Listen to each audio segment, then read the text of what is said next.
नमस्कार दोस्तों। आज माध्यमिक शिक्षा बोर्ड राजस्थान के द्वारा 10th क्लास का बोर्ड एग्ज़ाम लिया गया है, जिसका विषय है एसएसटी। बहुत ही शानदार पेपर रहा। इसके अंदर 2 नंबर वाले, 3 नंबर और 4 नंबर वाले जो क्वेश्चन थे वो बिल्कुल इजी थे।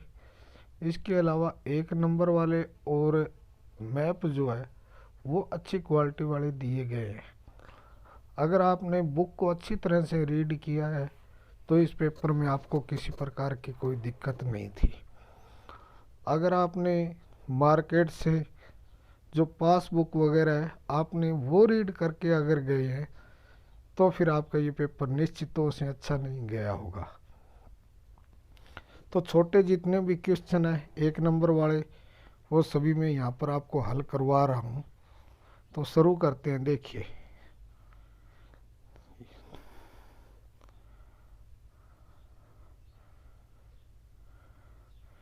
ये खंड ए सेक्शन ए, जिसके अंदर आपके बहुविकल्पी क्वेश्चन है।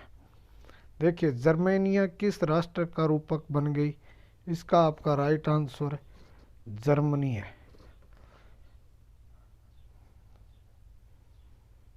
उसके बाद में 1 नंबर क्वेश्चन का दूसरा, उगते सूर्य की किरणें निम्न में से किसका प्रतीक है?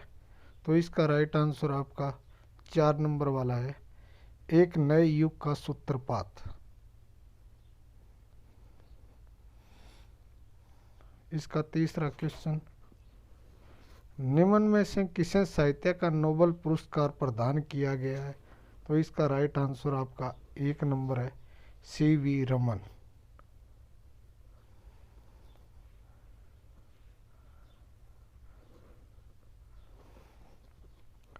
झूम खेती क्या है?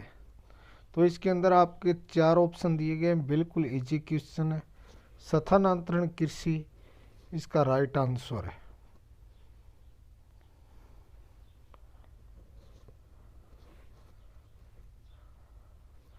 सरदार सरोवर बांध किस नदी पर बनाया गया है? यह आपका नर्मदा नदी के ऊपर बनाया गया है। और नर्मदा बचाओ आंदोलन आपका बड़ा क्वेश्चन भी है, उसके अंदर से ये पॉइंट उठाया गया है। नेक्स्ट क्वेश्चन, रबी फसलों का युग्म क्या है? देखिए, रबी के अंदर 2 नाम आ रहे हैं तो निश्चित तौर से 2 नाम वाली इसके अंदर फसलें आएगी। पहला है गेहूं और जौ, ये सर्दी की फसल है, रबी की फसल है। इसका राइट आंसर आपका 1 नंबर वाला हो जाएगा। इसके अलावा गेहूं और चावल, चावल जो है वो गर्मियों की है। ज्वार और बाजरा, बाजरा भी गर्मी की है। इसके अलावा सरसों और कपास, कपास जो है ये भी आपकी गर्मी है। इसका राइट आंसर आपका गेहूं और जौ हो जाएगा। उसके बाद में हम आगे करते हैं। बेल्जियम की राजधानी का नाम बताइए। राइट आंसर आपका 4 नंबर ब्रुसेल्स हो जाएगा आपका।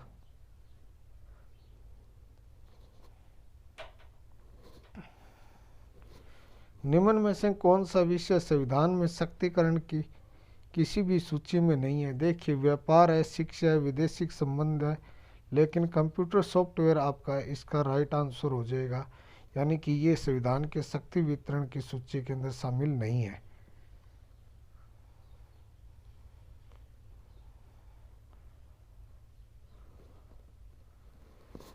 बोमसेप संगठन का संबंध है राजनेताओं से, किसानों से, सरकारी कर्मचारियों से, मजदूरों से। आपका राइट आंसर सरकारी कर्मचारियों से हो जाएगा। इसका राइट आंसर 3 नंबर।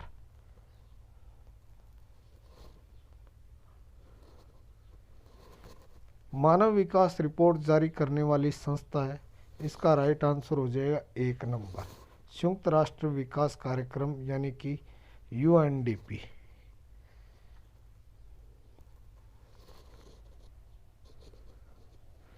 द्वितीय क्षेत्र से संबंधित व्यवसाय है।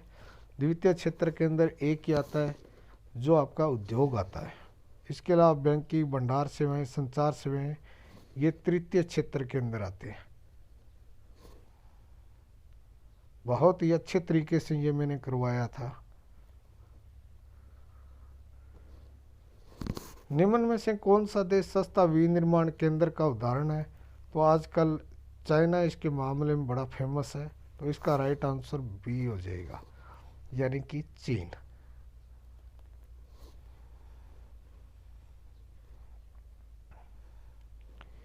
देखिए यहाँ पर बड़े घुमा फिरा के क्वेश्चन दिए गए हैं।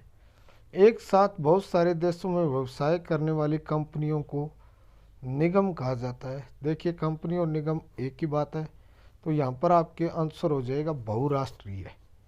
क्या हो जाएगा? बहुराष्ट्रीय।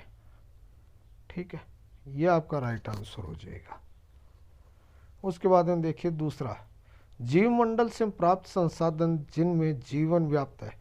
ये पूछ रहे हैं भी इस प्रकार के संसाधन कौन से हैं जिसके अंदर जीवन पाया जाता है, तो वो आपके जैव संसाधन कहलाते हैं। कौन से? जैव संसाधन। ये आपका राइट आंसर हो जाएगा इसके अंदर। उसके बाद में बात करें तीसरा, व्यक्तियों के बीच धार्मिक आस्था के आधार पर भेदभाव नहीं करने वाला व्यक्ति धर्मनिरपेक्ष कहलाता है। देखिए धर्मनिरपेक्ष, ये आपका राइट आंसर हो जाएगा।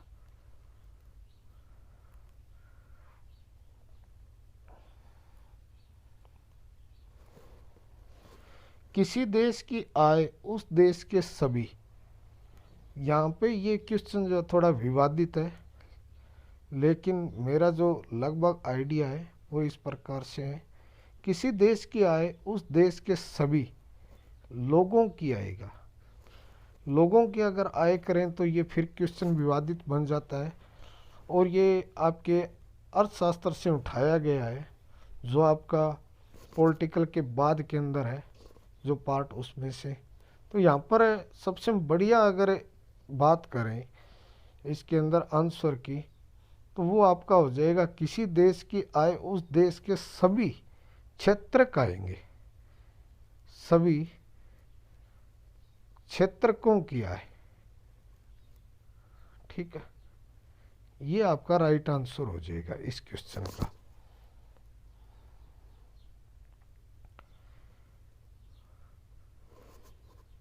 तृतीय क्षेत्र को सेवा क्षेत्र के नाम से जानते हैं। बहुत ही अच्छे तरीके से ये चैप्टर मैंने करवाए थे।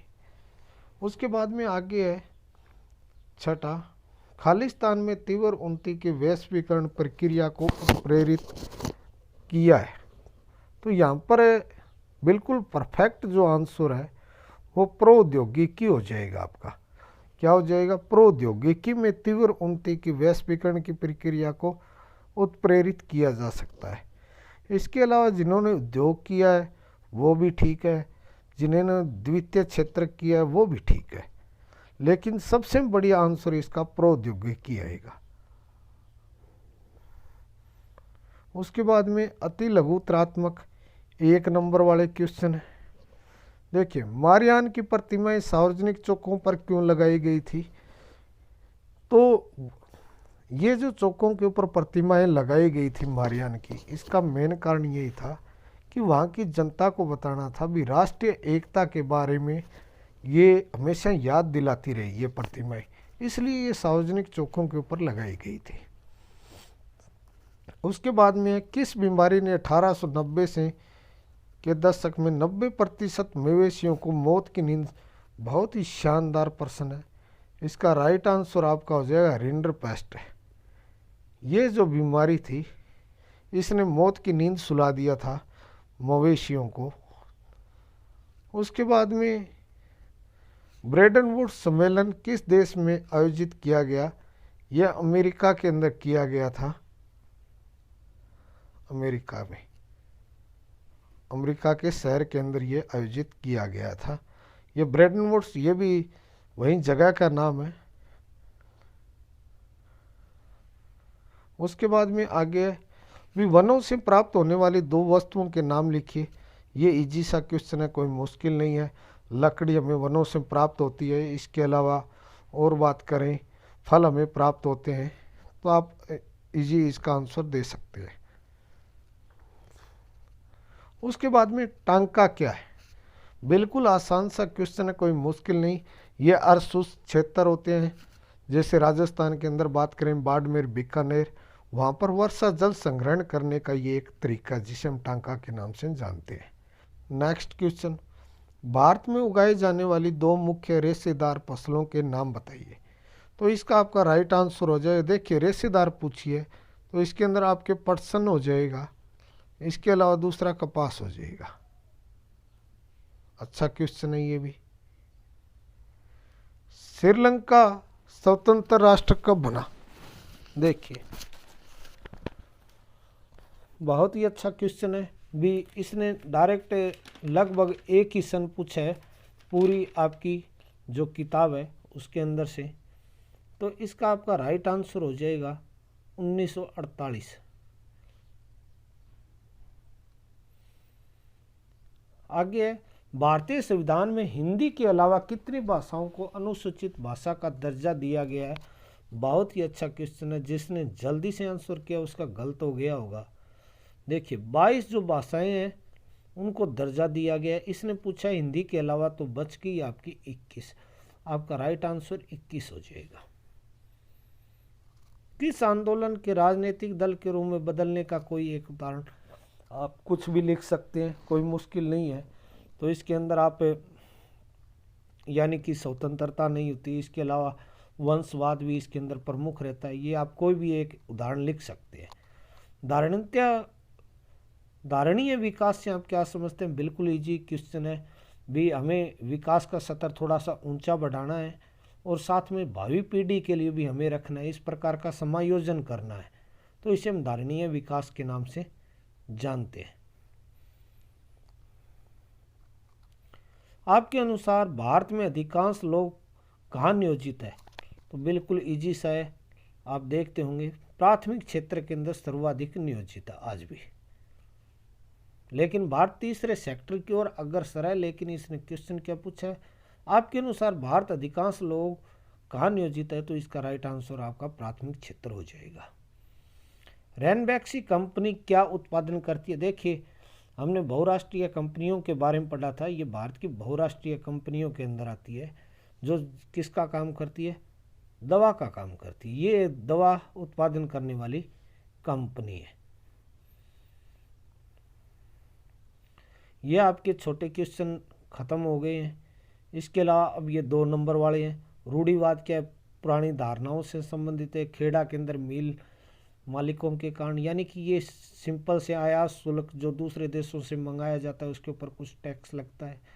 समुदाय द्वारा वन संरक्षण को लिखना है, यानी कि वनों का संरक्षण किस प्रकार से समुदाय कर सकते हैं, आपको 2 लाइनें लिखनी है। नदी घाटी परियोजना आप तैयार कर रहे हैं तो उसके किन किन बिंदुओं के ऊपर आप ध्यान देंगे वहाँ पर, यानी कि हम कोई भी नदी घाटी परियोजना लेके आ रहे हैं तो बाढ़ ना आए, वहाँ के लोगों को रिहायशी प्रॉब्लम ना हो, यानी कि इन तत्वों के बारे में हम ध्यान रखना चाहिए। एक बड़ा ही शानदार क्वेश्चन है, कार्बनिक कृषि की व्याख्या कीजिए। देखिए जिसने इंग्लिश के अंदर पढ़ा है उसके लिए बिल्कुल आसान सा है। डिस्कस ऑर्गेनिक एग्रीकल्चर लिखा है इसने, ऑर्गेनिक है यानी कि जिसके अंदर हम दवाइयों का यूज़ नहीं करते, इस प्रकार की कार्बनिक कृषि के बारे में हमें बताना है भी, जिसके अंदर हम रसायनों का बहुत ही कम यानी कि बिल्कुल ही प्रयोग नहीं करते, इस प्रकार की कृषि को कार्बनिक कृषि के नाम से जानते हैं। ठीक है, बाकी आप देख सकते हैं सिंपल से क्वेश्चन है, कोई मुश्किल है नहीं।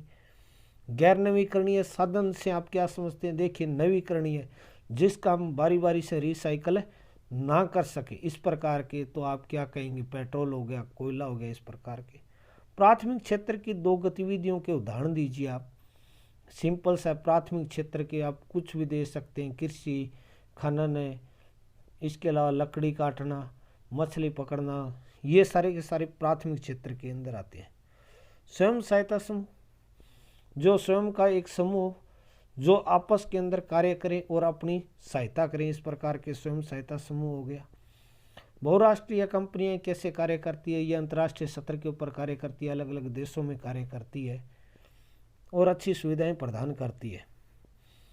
ये आपके 3 नंबर वाले क्वेश्चन है। अर्नेस्ट रेनन के अनुसार राष्ट्र क्या होना चाहिए? उदारवादी राष्ट्रवाद, बिल्कुल आसान सा है। समाप्यता के आधार के ऊपर संसाधनों का वर्गीकरण करना है, समाप्य और असमाप्य। जो जल्दी समाप्त होने वाले एक तो उनके बारे में, जो जल्दी समाप्त न होने वाले उनके बारे में, यानी कि पेट्रोल डीजल के बारे में। इसके अलावा जो समाप्त नहीं होने वाले जैसे जल विद्युत हो गया, पवन ऊर्जा होगी, सौर ऊर्जा होगी, ज्वारीय ऊर्जा होगी, भूतापीय ऊर्जा, इस प्रकार से। ओब्लिक के अंदर दिया हुआ बिल्कुल अथवा के अंदर अशांत मृदा अपरदन किसे कहते हैं, कारण व संरक्षण लिखिए, कोई मुश्किल नहीं। सामाजिक विभाजन के 3 आयाम सिंपल सा है, और ओब्लिक के अंदर अथवा के अंदर बिल्कुल इजी दिया हुआ है। सामाजिक भेदभाव की उत्पत्ति को स्पष्ट कीजिए। बैंकों से आप कौन सी सुविधाएं प्राप्त करते हैं, किन्हीं 3 का उल्लेख है। सिंपल सा एक ही क्वेश्चन है इस लेसन के अंदर से, ये एक ही महत्वपूर्ण क्वेश्चन है, और यहाँ से दोनों क्वेश्चन आपके आ चुके हैं। उसके बाद में है खंड द। तो देखिए ये बड़े क्वेश्चन है। असहयोग आंदोलन, महात्मा गांधी ने अस्पृश्यता, अस्पृश्यता का मतलब है छुआछूत है, ठीक है, स्पर्श करने से जो पहले अपवित्र माना जाता था, उनके उन्मूलन का मतलब होता है उसे मिटाने करने के लिए क्या क्या काम किए थे महात्मा गांधी ने। धर्मनिरपेक्ष शासन के लिए भारतीय संविधान कौन से प्रावधान किए गए? 4। सिंपल सा है। भारतीय महिलाओं की स्थिति अभी पुरुषों से काफ़ी पीछे है, कोई 4 कारण। कुछ भी अपने दिमाग से लिख सकते हैं, भी उनके साथ आज भी भेदभाव किया जाता है, उनको पढ़ाया नहीं जाता, हर क्षेत्र के अंदर उन्हें वंचित किया जाता है, उन्हें प्रताड़ित किया जाता है, उनका शोषण किया जाता है, आप कुछ भी लिख सकते हैं। उसके बाद में प्रश्न 23 है, दिए गए मानचित्र के अंदर आपको ये स्थान बताने हैं। तो देखिए दिए गए भारत के रेखा मानचित्र में ये अंकित करने बिल्कुल आसान सा टॉपिक दिया है, कोई मुश्किल नहीं। अगर आपको सामान्य जानकारी है तो इजी कर सकते हैं। अजमेर राजस्थान के बिल्कुल बीच के अंदर बसता है। गया, जो गया वही गया का रह गया, यानी कि अस्थियां बहाने के लिए जाया करते थे, तो ये बिहार के अंदर है। दुर्ग आपका छत्तीसगढ़ के अंदर है। नेल्लोर आपका आंध्र प्रदेश के अंदर है। ये आंध्र प्रदेश के अंदर है, ये आंध्र प्रदेश के अंदर, ये छत्तीसगढ़ के अंदर, ये बिहार के अंदर, बिहार के अंदर, और ये आपके राजस्थान के अंदर, ठीक है, कोई मुश्किल नहीं है, इजी मैप है। उसके बाद में नेक्स्ट देखिए, ये आपसे परमाणु संयंत्र पूछे हैं भारत के अंदर। तो देखिए नेरोरा जो है वो यूपी के अंदर है, रावतबाटा राजस्थान के अंदर है, तारापुर महाराष्ट्र के अंदर है, और कलपकप्पम ये आपका तमिलनाडु के अंदर है, ठीक है। बहुत ही शानदार पेपर था। जिसने किताब रीड की है वही इस पूरे पैटर्न के हिसाब से जो पेपर आया उसका आंसर दे पाएगा। अगर आपको वीडियो अच्छी लगी हो तो अपने दोस्तों के अंदर ज़रूर शेयर करें। जय हिंद, जय भारत।